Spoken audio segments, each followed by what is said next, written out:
Hey everyone, your Almost Naked Chef here, showing you just how simple it is to make homemade almond milk.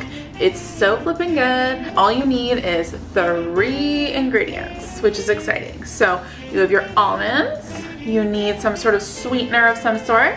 I prefer to use dates because I never get any dates. I like to use dates because it gives this extra thick creaminess, which I love the thick creaminess. But your 3 ingredients basically are nuts, water, sweetener. Perfect. The first and foremost, you always have to soak your nuts, okay? You gotta give them a nice bath. Always wash your nuts. The longer you soak them, the creamier it'll be. 3 cups of water. It's actually a half recipe because my blender's too small, so I can't do the full recipe in it.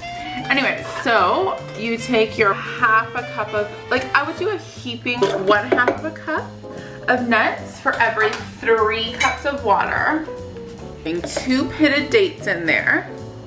And so those are 3 base ingredients for 3 ingredient Thursday. However, it is nice to add some extra love. So I like to put vanilla extract, a little bit of salt in there, just like a little bit.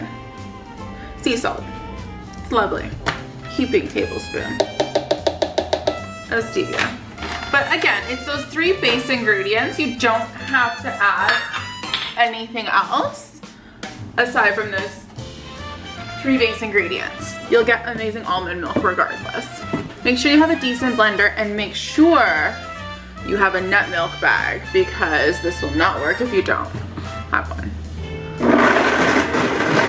Okay. Just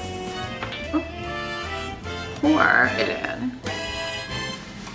Put the nut milk bag. And you pick it up and it'll kind of look like a ball sack. Okay. Like so, and it'll just strain out. You don't want to be too aggressive with it. Just grab it lightly like you're giving a ball massage, you know? And that's it. You just have to squeeze all the juice out of the nuts, you know? Lightly.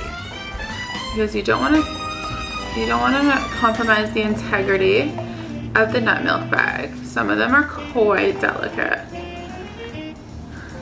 And you just kind of squeeze it, you know? Give it a good squeeze. Try to get it as milked as possible. This is how you milk nuts, people. You have the nut milk, it looks beautiful. And what you're left with, almond milk, which you can use for baking. This weird looking nut bag you save. Once you've accurately milked your nuts, rinse the blend pack, pour it back in, and then with an empty jar, I have an empty Avalon jar or an empty mason jar, whatever you have, you just fill it up. 3 ingredient Thursday, almond milk. Thank you for tuning in to the Almost Naked Chef. I hope you took something away from this really simple at-home recipe for almond milk, and we will see you next week.